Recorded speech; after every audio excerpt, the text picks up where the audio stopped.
Welcome to Plain Civics. Thank you for joining us. I'm Joe Ulery. And I'm Bobbi Fisher. And our goal is to break down how government works so you can make the government work for you. Bobbi, we're on episode 9. Wow. Yeah, we're making our way through the Constitution, and we're going to talk more about that conversation today. But before we do, it's time for the Fast Five to get to know Bobbi a little bit better today. So I'm throwing the questions. The Fast Five.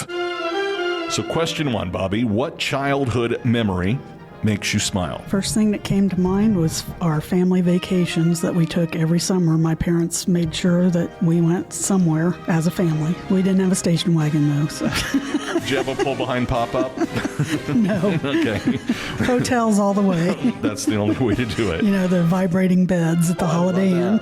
Put a quarter in it. Right. What's your favorite way to spend a weekend? That was a hard one because these days I kind of like just, especially if I'm working, sleeping in and then watching sports depending on the season. Or I'm also up for traveling somewhere fairly close and trying out a new place to eat or somewhere new to see. Number 3, is there a hobby you've always wanted to try but haven't? Learning to play guitar. Oh, really? Yes. I have one. I bought one like 4 years ago. A full-size guitar? Uh-huh. I love that. So many things have happened since then, Yeah. and but I'd love to take lessons. Well, you should. My music teacher for middle school is doing ukulele lessons. I saw that. Free, so maybe you could start with Tiptoe Through the Tulips or something like that. All right, you have pets, I have pets, and I know we love our pets so much. Tell me about your pets. Right now I have 3 cats. 2 of them are related, Prince Harry and Hoosier. Prince Harry's a boy, obviously. Hoosier's a little girl. And they are half brother and sister. They had the same mama, Diana, hence the name Prince Harry. Mm-hmm. I didn't name him. And they wanted to name the girl Meghan after Meghan Markle, and I said no. You put your foot down on that. So her name's Hoosier, but they look so much alike other than he's a regular sized cat and she's really tiny. But all I can see are their faces. I can't tell them apart. Their personalities, I've noticed, are very different. They are, yes. And then I have another male, orange tabby, whose name is Tater. And he and Harry grew up together. Tater was a rescue. So we don't know much before 6 or 8 weeks old. And he's totally different than the other 2. He's a big boy. He's your typical big old tomcat, but very laid back, very gentle. Yeah. And Harry's the lover? Prince Harry is the lover. Yeah. He's attached to my hip as much as possible. We love our pets so much. We should post pictures of your kitty cats on the Facebook page. Well, I could do that. Tell me about your first job. Well, it couldn't have been teaching. We all had jobs at paper routes. Well, when I was probably about 12, I started mowing yards. I mowed yards to make money to buy a set of drums.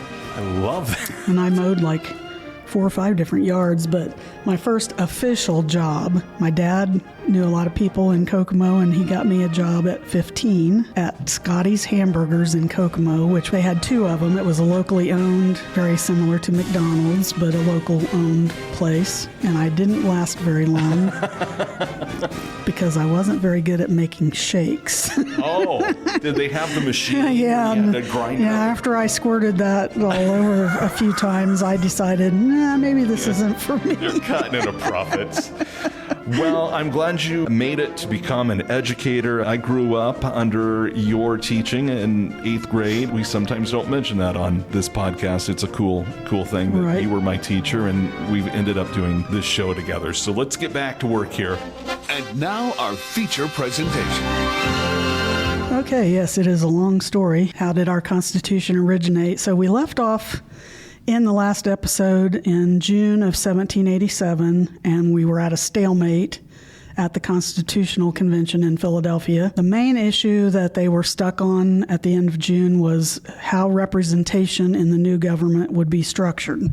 Some wanted equal representation, in particular the less populated states, and Madison's plan called for proportional representation, which would be based on the state's population would determine how many representatives the state would have, and that became a sticking point. And then also slavery, we're going to stick in there. That is an issue in a few ways. I would say probably it was not as big of an issue as the representation issue, but it was definitely something that we're going to look at how they solved. So I think at this point, this is going to backtrack just a little bit, because as I looked at what I talked about the last time, I kind of felt like I left some things out that were important. So I think we need to look at some of the major changes that Madison proposed in his Virginia plan, which we talked about last time a little bit. Madison proposed some major changes that would make this Constitution and the new national government different from the one under the Articles of Confederation. And one of the main differences that he proposed would be that the legislature would be bicameral, which means two house, bi means two, a two-house government instead of the weak unicameral or one-house government that it was under the Articles. And I did talk about that a little bit last week, that, every state had one vote and all of them had to vote, and it was just cumbersome to try to get anything accomplished. And they didn't have a lot of power anyway in the Articles legislature. His plan called for the people of each state to elect the first house of the national government, and then that house would elect the members of the second house. Names of those houses were as yet unnamed. He just called them first house, second house. So the national legislature would have more power and could legislate in areas in which he said the states were, and this is the wording he used, incompetent. Now, he didn't mean incompetent the way we think, not that they didn't have the ability, but by incompetent he meant areas that under the Articles of Confederation the states currently had the power to legislate, like in taxes, regulating trade, enforcing laws, negotiating treaties, drafting soldiers. Those under the Articles, those were powers of the states. He didn't think that worked very well, so he wanted that to change. That's what he meant by incompetent. His original plan called for the national legislature to elect a national executive and create a national judiciary. And also he did not give either of those names yet. He also called for the new Constitution to be ratified by the people of each state through assemblies that would be chosen by the people of the states. His plan was controversial because it challenged the traditionally held belief that republics could only work in smaller communities. And we did talk about that in some of our earlier episodes, the idea of a republic, that it had to be a small area because if the area became too large and spread out, the people weren't close enough to be engaged. So it brought controversy with Madison's plan as well, that our country was already spread along the East Coast and this idea of a republic was not going to work. We also see some of that controversy in this large state, small state representation issue that we've discussed has put us at a stalemate in June of 1787. So they want the people to be engaged. Idea of representation was very important in accomplishing that. So by the end of June, which is where we left off, some items, we're going to kind of go the other way now, some of the items that had been positively resolved. Remember, we started the convention in mid-May, so in about a month and a half, they had resolved the following issues. That one, that there would be three branches of this new government. There would be a legislative, an executive, and a judicial branch. That they also resolved that the new legislature would be a two-house or bicameral body, and at least part of the legislature, the lower house, which later becomes known as the House of Representatives, would be elected by the people of the states. And later it is decided that the other house, or the upper house, which then later becomes known as the Senate, that its members would be elected by their state legislatures. So instead of like Madison proposed, where the lower house would elect the upper house, they decided to let the state legislatures elect the upper house. It was also agreed that either house of the legislature could introduce new legislation. It was also agreed that there would be a national executive, but the term and how they would be elected was still undetermined at the end of June. It was also agreed that a Supreme Court and other inferior courts would be established. Again, no details, just that that would exist. It was also agreed to admit new states on equal status as the original states, so they weren't going to require anything special if a new area wanted to become a state. They would have the same rights as all the other states. Now, another thing that had been introduced and was agreed upon at this time was what's known as the 3/5 compromise, or the 3/5 measure. It was introduced, and what it did was it decided that in counting a state's population, that slaves would be considered 3/5 of a person in determining the number of a state's population for representation purposes. And this was to satisfy southern states that still allowed slavery, because they generally had smaller populations than some of the larger northern states, and a large part of their populations were slaves. So they wanted them to be able to count when it came to determining representation. It was also agreed that there would be certain oaths of office to observe to the national constitution and national laws that by authorities of the states, and people in the government would have to take these oaths as well. It was agreed that the final constitution would be referred to the states for ratification. The process was not yet worked out, but they agreed that the states should be the ones to decide whether to allow this constitution to go into effect. It was agreed that money bills or bills for revenue and tax purposes would originate in the first or the lower house that was to be elected by the people. They felt like, we're a nation of the people, so the people should be deciding what and how their money that they paid in taxes would be spent. All this comes, if I'm remembering correctly, of taxation without representation. Exactly. So they wanted people to be involved in this process. This was a must because of that. Now, there are a lot of other details that were discussed and debated and voted on from May 14th through June 13th. And when we're done with this, I'll post a link if somebody wants to get into the, nitty gritty and the very detailed discussions and so forth that they had. I'll put a link up where you can look at that. But they did get to how representation was to be determined, and that became a huge sticking point. That is, they got to it and got stuck on it. And so we're still mid-June at this point. Yes. On June 15th of 1787, William Patterson of New Jersey presented the New Jersey Plan, which called for equal representation because, again, the less populated states disliked Madison's plan for proportional representation based on a state's population. The smaller states were afraid their state's needs would be ignored if larger states had more votes than they did. Alexander Hamilton also presented a plan. His plan is actually considered more extreme than Madison's plan, and it doesn't really get a lot of discussion or playtime. I think because it was considered more extreme, I think they just kind of discounted that. But Hamilton also he argued that the New Jersey plan was too weak and that it was too much like the Articles of Confederation. So we have controversy. We have these different ideas that are still being floated around. So from June 15th until the end of June, we have more discussions, debates, and voting that is continued. And again, if you want to see the nitty-gritty of it, I'll post it eventually. But on June 28th, Ben Franklin said, and this is his actual quote, "The small progress we have made after 4 or 5 weeks calls for prayers imploring the assistance of heaven." In other words, some of the representatives didn't think that they were ever going to get this ironed out. Right. Again, I'm trying to give you a sense of that. You can get even more of a sense of it if you look at all of the different details of the actual, here's what they discussed on June 16th, for example. And, it's in some cases a long list of things that they just keep going over and over, and they're just not making much progress. Now, Madison says that the great divide in American politics is, quote, having or not having slaves, rather than larger and small states. But this may have been a ploy on Madison's part to try to push to get his way with proportional representation. If you read some of his other writings, I'm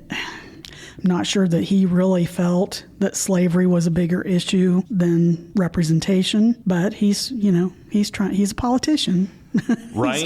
He's trying to sway people to think his way. Okay, so we're up to Monday, July 2nd, 1787. Since they're at this stalemate over representation, it was decided to create a committee that would have a member of each represented state, and I made that clear because, again, remember, Rhode Island never sent a representative, right. And at this point, we're a month and a half in this, and some people had to come and go at times because of other responsibilities they had, and sometimes they would leave and come back. So they basically decided each state that has someone here at this point, we're going to choose someone and be on this committee, and it was headed up by the representative from Massachusetts named Elbridge Gerry. They were tasked with trying to come up with a compromise on representation. So it's July 2nd, and so after a pause of a couple days to recognize Independence Day, which they did do for July 4th. The Gerry Committee, after Independence Day, they had actually met like the day before. So the day after, they present their plan to the full convention. So they actually came up with something pretty quickly. Now that may sound amazing, but some of what they put into their plan had already been discussed and debated a few times in the previous month. So the plan that the Gerry Committee comes up with is known as the Great Compromise. Sometimes originally it was referred to as the Connecticut Compromise. Which I've never heard that once in my whole life. I've always heard the Great Compromise. Yeah, I even saw where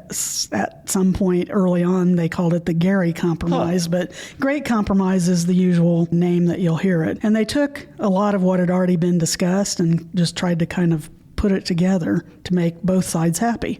So here's what they came up with for the Great Compromise. It was recommended that in the upper house, each state would have an equal vote. So basically what eventually becomes the Senate, every state would have the same number of senators or members. And in the lower house, which eventually becomes the House of Representatives, each state would have one representative for every 40,000 inhabitants of their state, counting 3/5 of each state's enslaved population toward the state's total population. So now eventually they changed the 40,000 before they finalized the final constitution, but this is essentially the compromise they came up with, that the lower house would be proportional and the upper house would be equal. Also in their compromise, they decided that any money bills, so this would be for tax, any bills in regards to taxation or how money would be spent, would originate in the lower house or the House of Representatives and would not be subject to amendment by the upper chamber or the Senate. It was also later agreed that there would be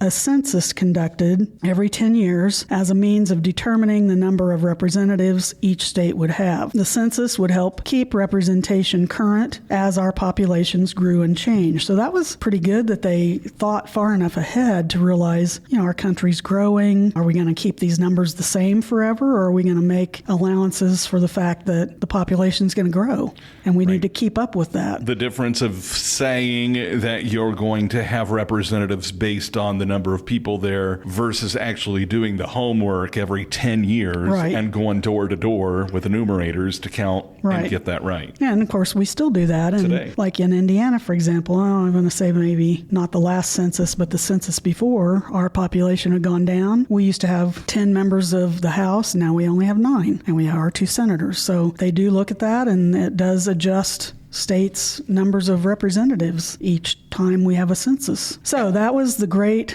Compromise, and they do take that back to the full session, and we'll get back to that in just a minute. I wanted to kind of break off here for just a minute. In fact, I said on a side note, one thing you need to keep in mind that while this constitutional convention is going on, we do still have a government. And that surprised me. Under the Articles, we forget about that. Yes, the Articles of Confederation is still in place. There is still a Confederation Congress doing work.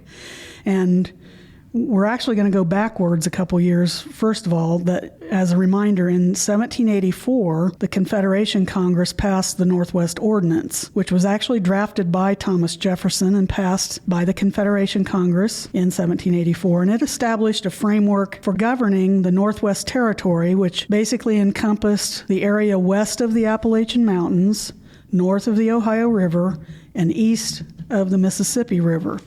It outlined a process for dividing that territory into states eventually, creating a system of territorial governance, and, here's the biggie, prohibiting slavery in that region. And I brought this up partly because just to kind of keep in mind that they are kind of thinking ahead as far as adding territory, and also since we live in Indiana, Indiana grew out of the Northwest Territory. And Indiana was an anti-slavery state. Yes. And in fact, all of the states made out of the Northwest Territory could not have slavery. So, again, a good time to remind that the Confederation Congress is still active. And while the Constitutional Convention is going on, we're going to move back to July of 1787. On July 13th, the Confederation Congress passed the Northwest Ordinance of 1787. So this takes the Northwest Ordinance of 1784 a step further, and it establishes three main provisions for the Northwest Territory. One, a system for dividing the Northwest Territory into smaller territories. Two, a three-stage process for admitting territories as states. And three, a guarantee of basic rights for the people there and a ban on slavery. So this is the more detailed steps for this area to become states. And the Northwest Territory is eventually made into 5 states. So the Northwest Territory eventually becomes Indiana,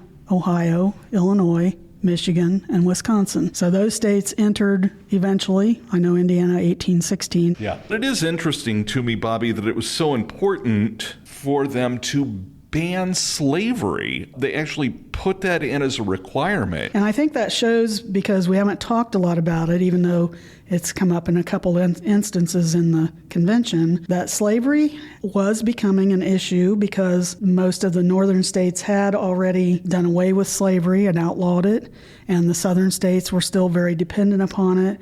So we kind of see it building up to the point where that is going to become a major issue. The ordinance, though, was important because the first one just established the territory and the fact that eventually that it was basically being controlled by the United States, and that eventually it would become states, and then sets up a framework for a government for them as territories, and then the steps for them to become states. So they're thinking about the future of the United States. And boy, are they about to start growing. Did they, very much did they know that they were about to start growing. There are other things going on in the new United States while the convention is going on, as we just indicated with the Confederation Congress. So we are almost through the main debate part of the convention by mid-July 1787, and we should be finished with it in the next episode. We still have a few issues that need to be resolved at the convention that are important, so we'll leave those for the next time. Yeah, I have to wonder, though, we're weeks, months into this convention. Everybody's away from home. I would love to know if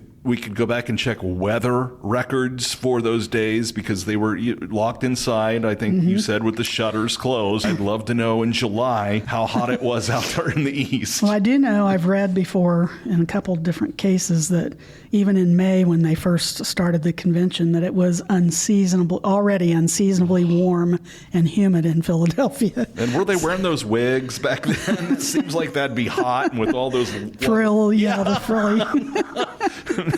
They probably hadn't thought up T-shirts and shorts yet. Right. I'm sure it was very pleasant inside.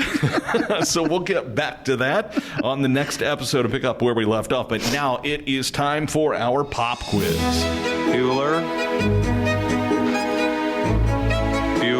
So in the last episode, the question we left off with is, what is the rule of law? In other words, what does rule of law mean? And if you said any of the following things, you would be correct: that everyone must follow the law, leaders must obey the laws, government must obey the laws, no one is above the law. It's the bedrock. Exactly. Of our democracy. And I think the first and last one I mentioned are the two you'll usually hear people say: everyone must follow the law and no one is above the law. No one. Not the president, not members of Congress, no one. Remind folks, these episode questions are from the tests that folks have to take if they want to move here. Exactly. From the official U.S. Citizenship and Naturalization Test. You can look them up online. You could cheat and look up the answers. Don't give away our secrets. I have them up on a PDF. In fact, I have to keep track of which ones I've used so I don't duplicate. So, all right, so that's the answer. Do you have another question for us? Our question for this week is a simple one. How many amendments does the Constitution have today? And I only know that because I asked you a couple episodes ago when you told me.